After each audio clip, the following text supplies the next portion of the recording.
Hello everyone, good evening. Edu online tutorial के platform पर आपका स्वागत है। और जैसा कि हम जानते हैं कि हम लोग लास्ट क्लास में क्वेश्चंस कर रहे थे और टाइप 1 तो आज हम लोग टाइप 2 स्टार्ट करने वाले हैं।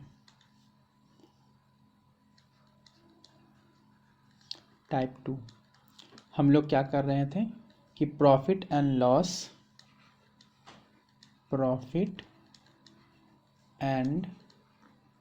लॉस क्या क्वेश्चंस हम लोग देख रहे थे।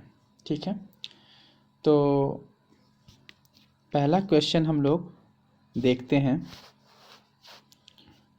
और जो हमारा पहला क्वेश्चन है कुछ इस तरह से है कि क्वेश्चन नंबर 1 कहता है कि a person sells 2 machine at rupees 396 each. On one he gains 10% and on other he lost 10%. His profit or loss in the whole transaction is. अब इस तरह के क्वेश्चंस को बनाने के लिए हम एक कॉन्सेप्ट के बारे में हम लोग पहले जान लेते हैं, उसके बाद हम लोग बात करेंगे इस क्वेश्चन के ऊपर। तो कॉन्सेप्ट की अगर हम बात करें तो यहाँ एक कॉन्सेप्ट कहता है कि यदि कोई जैसे दो चीज़ हो, जैसे एक किताब हम ले लिए, एक बुक हम ले लिए, ठीक है, ये एक बुक है और ये दूसरा बुक है। ये पहला बुक है ए और ये दूसरा बुक है बी। ठीक है, अच्छा जी, ये दो बुक है। अब हम लोग क्या करते हैं कि इसे किसी फिक्स राशि पर बेच देते हैं। जैसे मान लेते हैं कि इसे किसी भी राशि पर बेच देते हैं और हमें इस पर X% का प्रॉफिट पहले पर और दूसरे पर X% का ही लॉस होता हो। ठीक है, इस पर पहले प्रॉफिट होगा, पहला पर प्रॉफिट परसेंट X% है और दूसरे पर क्या होता है, ये लॉस परसेंट है, लॉस होता है। ओके, तो जब ऐसा सिचुएशन हो, ऐसा कंडीशन हो, तो हमेशा और हमेशा ओवरऑल ट्रांजैक्शन की अगर हम बात करें तो हमेशा लॉस ही होता है। और ये जो लॉस परसेंट हम लोग निकालते हैं वो होता है x²/100। ठीक है, मैंने क्या कहा कि हमारे पास दो बुक है, दो किताब है। ठीक है, एक को X% के प्रॉफिट पर बेचा जाता है और दूसरे को X% के लॉस पर बेचा जाता है। तो ओवरऑल ट्रांजैक्शन में हमें लॉस होता है और वो लॉस कितना होता है, x²/100, ये हमें लॉस होता है। ओके, ये जो ट्रांजैक्शन है ओवरऑल ट्रांजैक्शन है, ओवरऑल ट्रांजैक्शन। ठीक है, यानी दोनों को बेचने पर हमें ये मिलता है। अब हम क्वेश्चन पे आते हैं। क्वेश्चन नंबर 1 क्या कहता है हमारा, कहता है कि a person sells 2 machines at rupees 396 each. On one he gains 10% and on the other he lost 10%. His profit or loss in the whole transaction. Here whole transaction, इसका मतलब सारे पूरे ट्रांजेक्शन पर हमें प्रॉफिट या लॉस होता है, कितना होता है। जैसे यहाँ पर दो चीज़ आर्टिकल को बेचा जा रहा है, जैसे मान लेते हैं दो मशीन है, तो एक मशीन ए है और एक मशीन बी है और दोनों का जो सेलिंग प्राइस है वो 396 है, इसका भी 396 रुपीज़ ही है ना। अब एक को बेचा जा रहा है कितना, 10% के प्रॉफिट पर, ठीक है, और दूसरे को बेचा जा रहा है 10% के लॉस पर। तो ओवरऑल ट्रांजैक्शन कितना हो जाएगा, जो कि मैंने बताया है कि क्या हो जाएगा, ओवरऑल ट्रांजैक्शन लॉस ही होता है। तो हम लोग लॉस परसेंट निकालेंगे, x²/100। तो x का मान क्या है 10, तो 10 का स्क्वायर यानी 10 × 10/100। तो ये कैंसिल आउट होगा 1 बार में। इसका मतलब ये हुआ कि हमें ओवरऑल 1% का लॉस होगा। तो ये हमारा बी नंबर आंसर सही है। ओके, चलो ये क्वेश्चन 1 हो गया। अब हम नेक्स्ट क्वेश्चन में चलते हैं। नेक्स्ट क्वेश्चन में हम लोग चलते हैं। क्वेश्चन नंबर 2 कहता है, क्वेश्चन नंबर 2 ये कहता है कि a house and A shop were sold for ₹1 lakh each. In his transaction, the house sales resulted into 20% loss, whereas the shop sells into 20% profit. The entire transaction resultant is in एक घर तथा एक दुकान प्रत्येक को 1 लाख में बेचा जाता है। मकान पर 20% की हानि और दुकान पर 20% का लाभ हो तो पूरे सौदे का परिमाण क्या होगा। ठीक है, तो मान लेते हैं कि ये क्या है, एक हाउस है, एक घर है, ठीक है, ये घर हो गया, और ये मान लेते हैं शॉप है। इसका हम कितने में बेचे, 1 लाख में बेचे हैं, और इसे भी हम कितने बेचे हैं, इसे भी 1 लाख में बेचे हैं, ठीक है। और एक पर हमें क्या हो रहा है कि 20% का प्रॉफिट हो रहा है, और दूसरे पर हमें 20% का लॉस हो रहा है। तो पूछ रहा है कि ओवरऑल ट्रांजैक्शन सबसे पहले हम निकालेंगे। तो हमने पढ़ा है कि ओवरऑल ट्रांजैक्शन ऐसे सिचुएशन में क्या होता है, लॉस परसेंट ही होता है, लॉस ही होता है। तो लॉस परसेंट बराबर क्या होता है, x²/100, और x का मान क्या है 20 × 20/100, 0 से 0 0 से 0 यानी 4%, यानी हमें 4% का लॉस होगा। ओके, 4% का लॉस होगा। लेकिन ये आंसर नहीं है, यहाँ पूछ रहा है हमसे कि the entire transaction resultant is, यानी पूरे सौदे का परिमाण क्या रहा, यानी 4% का 4% मतलब कितना होगा 4% का प्राइस।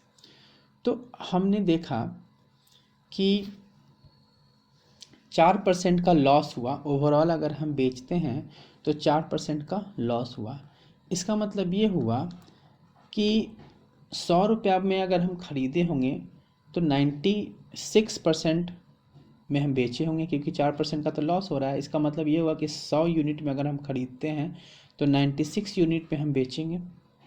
तो 96 यूनिट में हम बेचते हैं तो दोनों को बेचेंगे ना, दोनों ओवरऑल ट्रांजैक्शन पर ले रहा है, तो 1 लाख यानी 2 लाख रुपीस, ठीक है। तो 96 यूनिट 2 लाख रुपीस को रिप्रेजेंट कर रहा है, तो 4 यूनिट कितना को करेगा, तो 2/96 × 4, तो कितना बार करेंगे, 4 दूनी 8, 8 का 8, 8 दूनी 16, यानी 12 8 96, यानी 1/12 लाख, इतना रुपीस इसके पूरे ट्रांजैक्शन का परिमाण होगा, ठीक है। तो ये इसका आंसर क्या हो जाएगा, सी नंबर आंसर इसका हो जाएगा। यहाँ मैं फिर से बताना चाहता हूँ कि एक शॉप है, 1 लाख का, वो 1 लाख रुपया में बेचा एक घर को, पहले 1 लाख रुपये में प्रॉफिट पे बेचा 20%, और दूसरा जो शॉप है उसे भी 1 ही लाख में बेचा, लेकिन उसका 20% लॉस होता है। तो ऐसी जब कंडीशन होता है तो ओवरऑल जब हम ट्रांजेक्शन की बात करते हैं तो हमें लॉस ही होता है, और वो लॉस परसेंट हमेशा और हमेशा कितना होता है, x²/100। तो x का मान 20×20/100।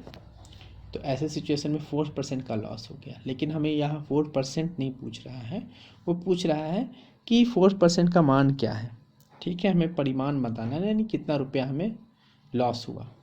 तो अब यहाँ 96 हम क्यों लिखें? कोई भी कॉस्ट प्राइस को हमेशा 100% माना जाता है, किसी भी कॉस्ट प्राइस को हमेशा 100% हम मान के चलते हैं।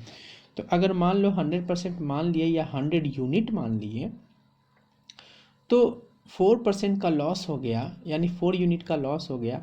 तो 96 यूनिट में हम बेचे हैं, तो 96 यूनिट में जो बेचे हैं वो पूरा ट्रांजेक्शन हुआ है, तो यानी 2 ट्रांजेक्शन हो रहा है ना, 1 लाख 1 लाख 2 लाख।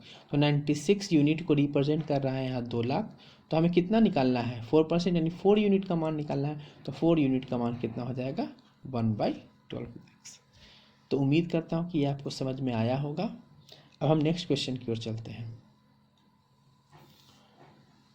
तीसरा क्वेश्चन,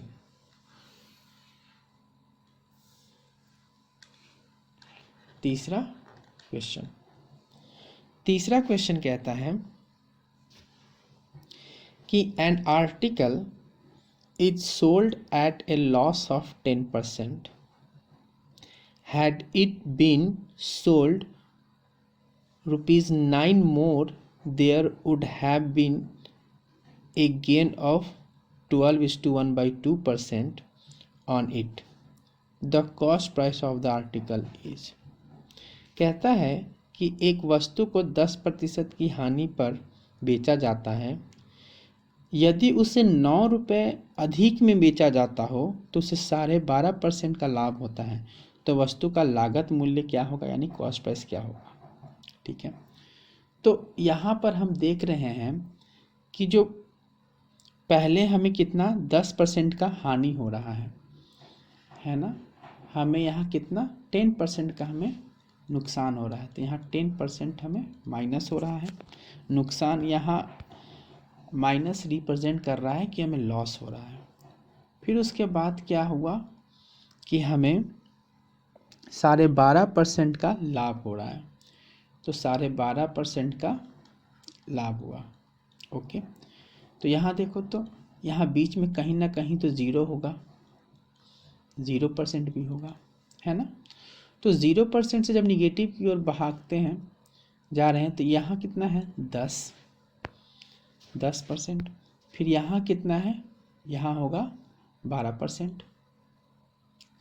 यहाँ इसको 12.5% को लिख सकते हैं, 12% प्लस और आधा जोड़ देंगे तो 12.5% हो जाएगा, यानी 12.5।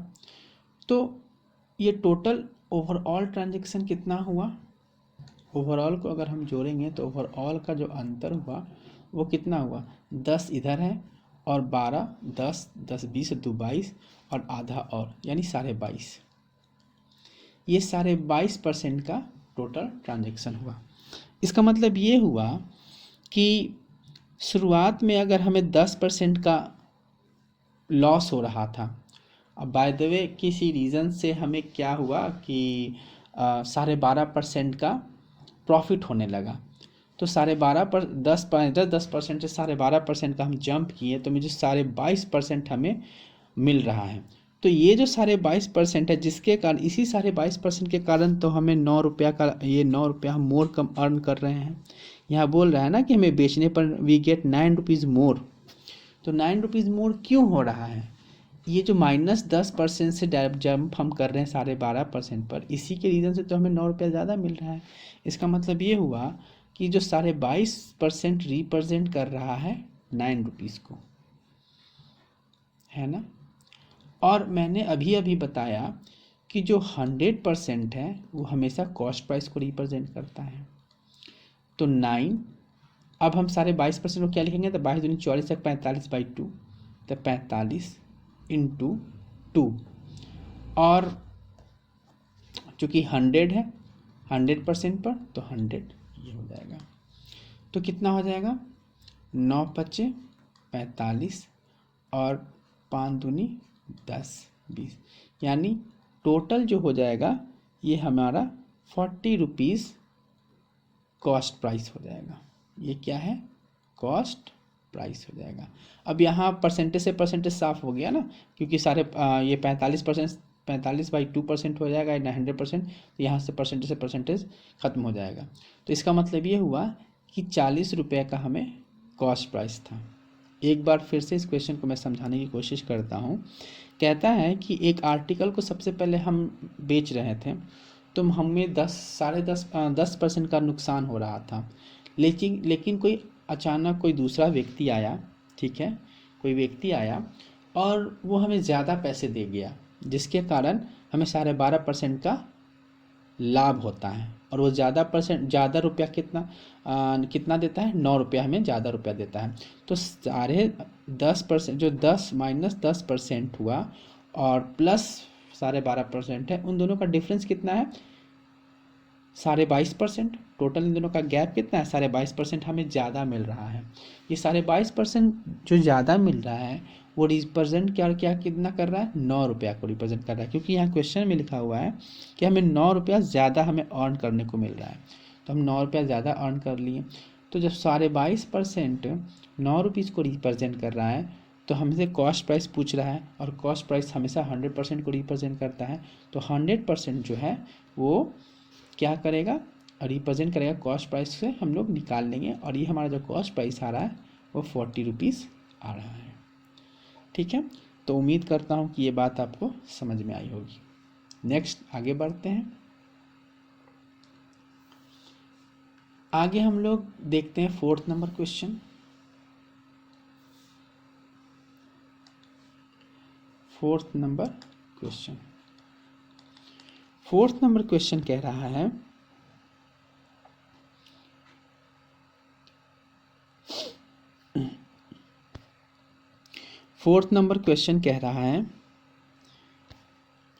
कि a person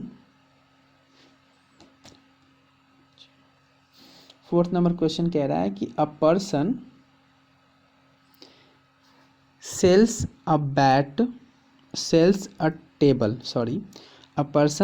a table at a profit of 10%. If he had bought the table at 5% less cost and sold for ₹80 more, he would have gained 20%. The cost price of the table is, यानी एक व्यक्ति है जो एक मेज को 10% लाभ पर बेचता है। यदि वह मेज को 5% कम मूल्य पर खरीदता और 80 रुपये अधिक मूल्य पर बेचता, तो उसे 20% का लाभ होता है। तो मेज का कॉस्ट प्राइस निकालिए। ठीक है, ये क्वेश्चन थोड़ा अच्छा है, इसको देखते हैं। तो मान लेते हैं कि हम जो मेज का जो कॉस्ट प्राइस है वो 100 है। वो हमने क्या माना कि जो मेज का जो कॉस्ट प्राइस है वो 100 है। ओके, अब कहता है कि उसे बेचते हैं तो हमें 10% का लाभ होता है। तो अगर हम इसे बेचेंगे 10% के प्रॉफिट पर, तो हमें क्या हो जाएगा, 110 रुपया, 110 यूनिट मिलेगा। मान लेते हैं कॉस्ट प्राइस क्या है, 100 यूनिट, और 10% के लाभ पर अगर हम बेचते हैं तो हमें 110 यूनिट मिलेगा। ठीक है, अब क्वेश्चन में कह रहा है, अब क्वेश्चन कंडीशन लगा रहा है कि इफ़, यदि he had bought the table at 5% less, यदि वह मेज को 5% कम मूल्य पर खरीदता। ठीक है, अगर मान लो कि पहले तो हम 100 रुपीज़ में ख़रीदे थे, 100 यूनिट में ख़रीदे थे, अब हम 5% कम मूल्य पर ख़रीदते हैं, तो 100 में कर देते हैं, 5% कम कर देंगे तो ऑब्वियस सी बात है मेरा जो नया कॉस्ट प्राइस होगा वो 95% होगा। 95 यूनिट कह सकते हैं, यूनिट कह सकते हैं या परसेंट कह सकते हैं, कुछ भी, लेकिन यूनिट हम लिखेंगे। तो ये जो हमारा होगा ये न्यू कॉस्ट प्राइस होगा। और ये न्यू कॉस्ट प्राइस कैसे हुआ? 5% हम, यहाँ कंडीशन है कि इफ़, यदि हम 5% कम मूल्य पर खरीदे तो जब हम 5% कम मूल्य पर खरीदते हैं तो 95 यूनिट में खरीदते हैं। इसका मतलब खरीद कर 80 रुपये अधिक मूल्य पर बेच देते हैं तो हमें 20% का लाभ होता है। तो 95 यूनिट का जो टेबल था और हमें इस पर यदि हमें 20% का प्रॉफिट हमको अर्न करना है, ठीक है, तो 20% हम कैसे निकालेंगे? 100% कितना होता है? 100% 95 को रिप्रेजेंट कर रहा है, 95 रुपीज़। तो 10% को कितना करेगा? मैंने कहा था कि एक पॉइंट लग जाता है, हम लोग यहाँ से राइट से पॉइंट लगाते हैं तो क्या हो जाएगा? 9.5 रुपीज़ 10% का मान। तो हमें निकालना है 20% का मान ना, तो यहाँ 2 से मल्टीप्लाई करेंगे तो 20% बन गया, इधर भी 2 से मल्टीप्लाई करेंगे तो 9 दूनी 18, 19 रुपया बन गया। इसका मतलब 20% का मान कितना हो गया? 19 रुपया हमें प्रॉफिट हुआ। तो 19 जोड़ देंगे तो 9/14, हासिल 1, 9 1 10 11। इसका मतलब ये हुआ कि शुरुआत में हमें 110% का जो प्रॉफिट हम अर्न हो रहा था तो उस पर हमें 110 यूनिट को हम बेच रहे थे, 110 यूनिट में बेच रहे थे। लेकिन कंडीशन लगने के बाद कि अगर हम जो ख़रीदते हैं वो 5% कम में ख़रीदते हैं, यानी 95% मेरा न्यू प्राइस है, न्यू कॉस्ट सेलिंग प्राइस है, सॉरी सेलिंग नहीं कॉस्ट प्राइस है, और इस पर हमें 20% का प्रॉफिट होता है तो बेचने पर हमें 114 यूनिट मिलता है ना। इसका मतलब ये हुआ कि हमें ज़्यादा कितना मिला? ज़्यादा तो हमें कितना पहले मिल रहा था 110, अब मिल रहा है 114, यानी 4 यूनिट का हमें 4 यूनिट हमें ज़्यादा मिल रहा है। लेकिन यहाँ बोल रहा है कि हमें 4 यूनिट ना मिल के हमें रुपीज़ में 80 रुपीज़ ज़्यादा मिल रहा है। कितना? 80 रुपीज़ हमें ज़्यादा मिल रहा है। तो हम ये कह सकते हैं कि जो 4 यूनिट है वो 80 रुपीज़ को रिप्रेजेंट कर रहा है। तो हमें क्या बोल रहा है कि हमें चाहिए लागत यानी कॉस्ट प्राइस निकालना है, तो 100 यूनिट का मान हमें निकालना पड़ेगा।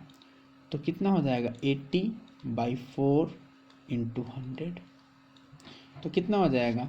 4 दूनी 8 यानी 20, यानी 2000 रुपया हमारा कॉस्ट प्राइस हो जाएगा इसका टेबल का। और यही हमारा आंसर है, और ये आंसर कितना है? C number answer. तो ये क्वेश्चन बहुत अच्छा था और उम्मीद करता हूँ कि आपको समझ में आया होगा। ठीक है, नेक्स्ट क्वेश्चन चलते हैं, और ये क्वेश्चन लास्ट क्वेश्चन होगा।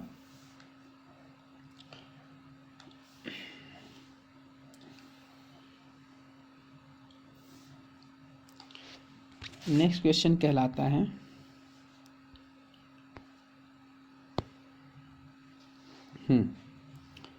एक क्वेश्चन है, ये 5 नंबर क्वेश्चन है। कहता है कि by selling an article for ₹240 a man incurs a loss of 10%. At what price should he sells it so that he makes a profit of 20%? कहने का मतलब ये हुआ कि 240 रुपये में वस्तु को बेचने पर एक व्यक्ति को 10% की हानि होती है। 20% लाभ कमाने के लिए उसे वो कितने कीमत पर बेचे? ठीक है, तो हम यहाँ इसका ऐसे सोच सकते हैं कि 100 यूनिट में कोई वस्तु हम खरीदते हैं। जब हम खरीदते हैं कोई भी कॉस्ट प्राइस तो हम उसे 100 यूनिट मान लेते हैं, ठीक है, या फिर 100% मानते हैं। तो यहाँ बोल रहा है कि अगर हम 10% लॉस पर हम बेचते हैं तो हमें 10% लॉस पर हम बेचें तो कितना हुआ? 280 रुपया, 240 रुपया हमें मिला। तो 10% लॉस अगर हम कर दिए तो इसका मतलब ये हुआ कि हमें 19 यूनिट का मान पता है, 19 यूनिट में हम बेचे हैं और 90 यूनिट में बेच करना हमें 240 रुपये में बेचे हैं। क्यों? क्योंकि हम 240 रुपये में बेचने पर हमें 10% का लॉस होता है, यानी 90 यूनिट का मान दे रहे हैं। अब बोल रहा है कि हमें 20% का प्रॉफिट चाहिए, तो 100 कॉस्ट प्राइस था, 20 अगर हमको प्रॉफिट चाहिए तो 120 यूनिट का मान हमें निकालना पड़ेगा। तो 120 यूनिट का मान निकालने के लिए कैसे होगा, 240/90 इंटू 120। तो हम लोग कैंसिल आउट करेंगे, 0 0, 3 तिहाई 9, 3 चौको 12 और 8 तिहाई 24, 80, 8 चल को 32, यानी 320 रुपया। ठीक है, तो ये हमारा 320 रुपया, यही हमारा आंसर होगा, यानी इतने में हम रुपीस में बेचेंगे। ठीक है, तो ये कौन सा नंबर है, डी नंबर ऑप्शन मेरा आंसर है। तो उम्मीद करता हूँ कि आपको ये सारा क्वेश्चन समझ में आया होगा। ठीक है, और इसी तरह से मैं वीडियोस लाऊंगा और आगे जो भी इम्पोर्टेंट क्वेश्चंस होगा वो मैं करवाऊंगा। अगर वीडियो पसंद आया हो तो प्लीज़ इसे लाइक कीजिए, चैनल को सब्सक्राइब कीजिए और शेयर कीजिए। Thank you.